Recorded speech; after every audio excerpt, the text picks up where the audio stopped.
अस्सलाम वालेकुम। आज तक हमने पढ़ा था नोमेनक्लेचर ऑफ अल्कीन, अल्केन और अल्काइन। उसके बाद हमने पढ़ा था नोमेनक्लेचर ऑफ बाइसाइक्लो और आल्सो स्पायरो कंपाउंड्स। तो आज जो हमारा टॉपिक है वो है nomenclature of functional group containing compound. सही है। अभी तक जो हमने जितने भी नोमेनक्लेचर्स पढ़े वो सब सिंपल कंपाउंड्स कहलाते हैं, जिसमें जनरल फार्मूला था प्रीफिक्स सेकेंडरी, उसके बाद था word root, suffix primary and suffix secondary. तो इसके लिए जो फार्मूला होगा वही सेम होगा, लेकिन क्या हो रहा था कि उन कंपाउंड्स में हम सुफिक्स सेकेंडरी नहीं लिख रहे थे। तो मैंने आपको बताया था कि उसमें क्यों नहीं लिख रहे, क्योंकि उसमें कोई फंक्शनल ग्रुप प्रेजेंट नहीं है। तो हम यहाँ पर स्टार्ट करेंगे वो कंपाउंड्स जिसमें फंक्शनल ग्रुप प्रेजेंट होते हैं। तो स्टार्ट जो हम करते हैं, सबसे पहले जो हमारे फंक्शनल ग्रुप की प्रायोरिटी, फंक्शनल ग्रुप की जो प्रायोरिटी होती है वो होती है कार्बोक्सिलिक कंपाउंड की। सही है। तो कार्बोक्सिलिक कंपाउंड कौन सा होता है? वो ऐसा कंपाउंड जिसमें C double bond OH present हो, या हम सिंपली इसको इस तरह भी लिख सकते हैं, यानी कि यहाँ पर कोई भी एक चेन हो, अल्केन चेन हो या अल्कीन चेन हो, और उसमें यहाँ पर कार्बोक्सिलिक कंपाउंड, उसमें कार्बोक्सिलिक फंक्शनल ग्रुप उसमें अटैच हो, तो वो जो कंपाउंड होगा वो कहलाएगा कार्बोक्सिलिक कंटेनिंग कंपाउंड। सही है। यानी कि any functional group attach with compound, तो हम उसे कहेंगे, उसकी जो नेमिंग होगी वो हम किस एस्पेक्ट से करेंगे। तो ये जो होता है ये जो कार्बोक्सिलिक हमारा कार्बोक्सिलिक एसिड जो है यहाँ पर ये यूज़ होता है as a prefix secondary, suffix secondary. Suffix secondary ये है हमारा जर्नल फार्मूला में, जो कि हमने पहले लेक्चर्स में पढ़ चुके हैं। सही है। अब इसमें कोई ऐसी चीज़ नहीं है, कोई नई बात नहीं, कोई ऐसी मुश्किल चीज़ नहीं है इसको सॉर्ट आउट करने में, लेकिन क्या है, जस्ट उसमें एडिशनल पॉइंट आ रही है, वो है सुफिक्स सेकेंडरी। उसके बाद जो मेन चीज़ है हमने याद रखनी है जहन में, वो होते हैं प्रायोरिटी ऑर्डर्स और फंक्शनल ग्रुप। तो सबसे पहले जो हमने देखा कि प्रायोरिटी ऑर्डर सबसे पहले, मतलब किसी भी ऐसी कंपाउंड में फॉर एग्जांपल अगर 2 या उससे ज़्यादा उसमें फंक्शनल ग्रुप अटैच है, तो हम नंबरिंग कहाँ से स्टार्ट करेंगे? तो हम नंबरिंग फंक्शनल ग्रुप में ऐसे कंपाउंड जो फंक्शनल ग्रुप हो उसमें वहाँ से स्टार्ट करते हैं जहाँ पर ज़्यादा प्रायोरिटी ऑर्डर वाला फंक्शनल ग्रुप प्रेजेंट हो। सही है। जैसे कि कार्बोक्सिलिक फॉर एग्जांपल, दूसरे भी अगर उसमें फंक्शनल ग्रुप लगे होते हैं, लेकिन अगर कार्बोक्सिलिक लगा हुआ है तो हम नंबरिंग वहाँ से स्टार्ट करेंगे। ठीक है।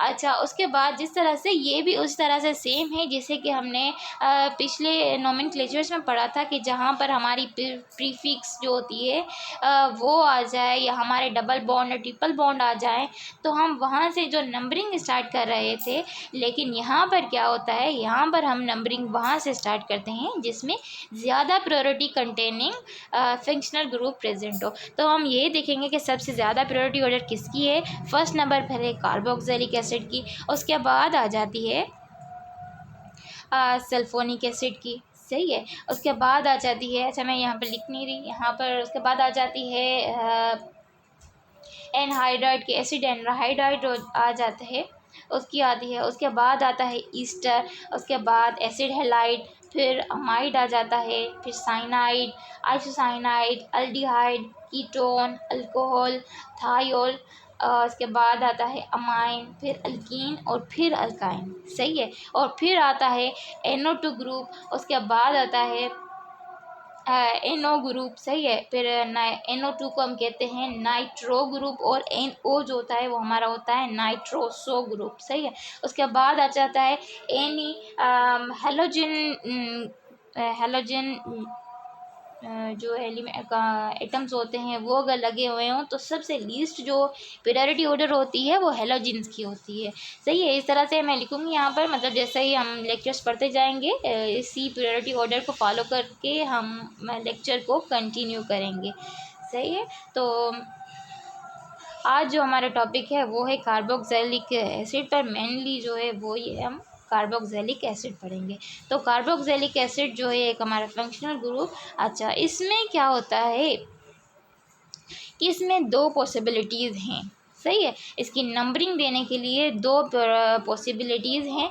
अगर हम ये कार्बन फंक्शनल ग्रुप वाला कार्बन हम ऐड करते हैं अपनी चेन में, सही है, अपनी चेन में ये वाला कार्बन बी ऐड करते हैं, तो फिर हम लिखेंगे ओइक एसिड, सही है। अगर मैं यहाँ पर लिखूँ तो मतलब अगर हम जो हमने लॉन्गेस्ट चेन सिलेक्ट करी उसमें क्या होता है कि हम ये वाला कार्बन अगर सिलेक्ट करते हैं, यानी कि when carbon included in main chain, जो हमारी मेन चेन है उसमें अगर ये कार्बन इंक्लूड करते हैं तो जो सुफिक्स प्राइमरी हमारी होगी वो होगी ओइक एसिड, सही है। नंबरिंग नेमिंग वही सेम देंगे, लेकिन क्या हो जाएगा, सुफिक्स सेकेंडरी हमारी ओइक एसिड हो जाएगी। लेकिन अगर ये वाला कार्बन हम ऐड उसमें नहीं करते, वो किस तरह से नहीं करेंगे, वो तब हम उसमें ऐड नहीं कर सकते जबकि कोई साइक्लिक या स्पाइरो कंपाउंड होता है, उसमें हम मतलब हाँ साइक्लिक कंपाउंड जो होता है उसमें हम कार्बन ऐड नहीं कर सकते, सही है। तो फिर हम उसकी सुफिक्स सेकेंडरी क्या हो जाएगी, फिर उसकी सुफिक्स सेकेंडरी हो जाएगी कार्बोक्सिलिक एसिड, सही है। अगर मैं यहाँ पर लिखूँ,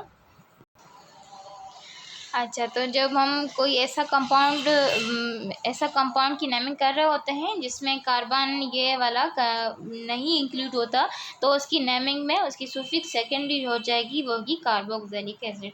उसके बाद इसका नेम होता क्या है, सही है, इसका नेम होता है अल्केनोइक एसिड, अल्केनोइक एसिड, ठीक है, अल्केनोइक एसिड, या हम ये कह सकते हैं कार्बोक्सिलिक एसिड। अब अल्केनोइक एसिड ये जो हमने टर्म यहाँ पर यूज़ किया वो होता है लॉन्गेस्ट चेन जो हम सिलेक्ट कर चुके हैं उसके लिए यूज़ होता है, सही है। मतलब कि जो अगर हम इसके एग्जांपल करेंगे तो ये आपका क्लियर हो जाएगा किस तरह से कि जो लॉन्गेस्ट चेन, वैसे ही जिसमें सिंपल कंपाउंड्स में हम कर रहे थे, जो हमारी चेन थी उसमें जो हम यूज़ कर रहे थे मतलब उसमें वर्ड रूट आ जाती है, सुफिक्स प्राइमरी आ जाती है, हमारी प्रीफिक्सेस आ जाती हैं, वो सारी इसमें आ जाती हैं, अल्केनोइक, सॉरी, यहाँ तक ये वाला टर्म। उसके बाद जो है ओइक एसिड क्यों यूज़ किया, क्योंकि हमने यहाँ पर कार्बोक्सिलिक एसिड मतलब ये वाला इंक्लूड किया है, ये वाला कार्बन भी अगर हम नहीं इंक्लूड करते तो कार्बोक्सिलिक एसिड। उसके बाद एक चीज़ यहाँ पर याद रखनी है, अगर कार्बोक्सिलिक एसिड ये जो फंक्शनल ग्रुप है कार्बोक्सिलिक एसिड वाला, अगर ये एज अ प्रीफिक्स तौर पर यूज़ हो तो फिर हम उसको मतलब प्रीफिक्स में क्या कहेंगे, सही है। प्रीफिक्स में हमने ये पढ़ा सुफिक्स सेकेंडरी, तो भाई इसकी oic acid and carboxylic acid है, लेकिन अगर हम इसको एज अ प्रीफिक्स लें तो प्रीफिक्स क्या होगी इसकी, तो इसकी प्रीफिक्स है कार्बोऑक्सी, कार्बोऑक्सी।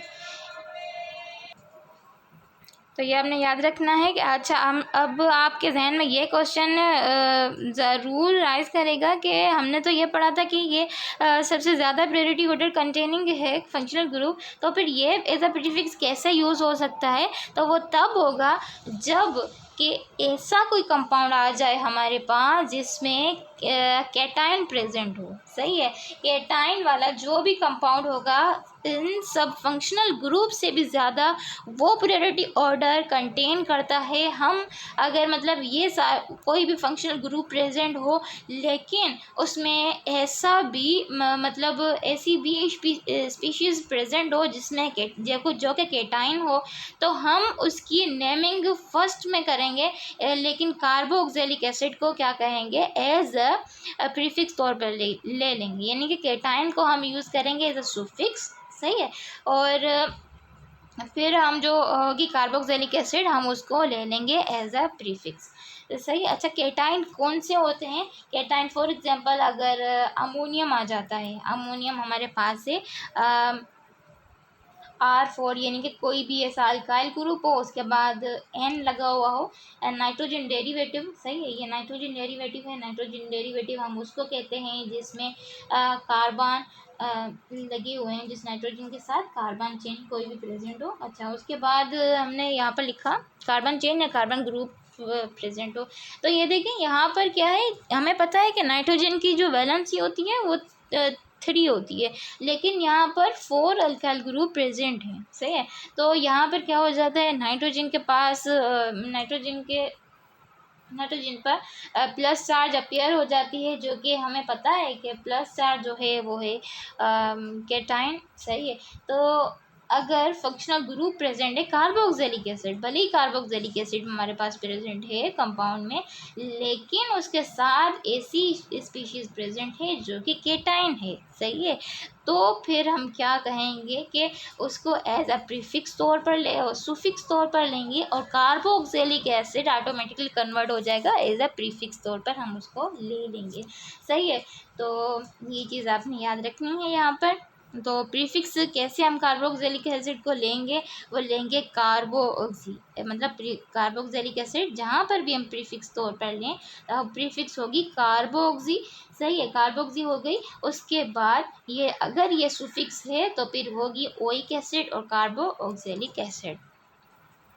और अगर हम इसकी नेमिंग करना चाहें, इसका नेम एक्चुअल होगा क्या, जर्नल नेम जो होता है कोई भी ऐसा कंपाउंड जिसमें कार्बोक्सिलिक फंक्शनल ग्रुप प्रेजेंट है, तो उसका नेम होता है अल्केनोइक एसिड या कार्बोक्सिलिक एसिड। सही है।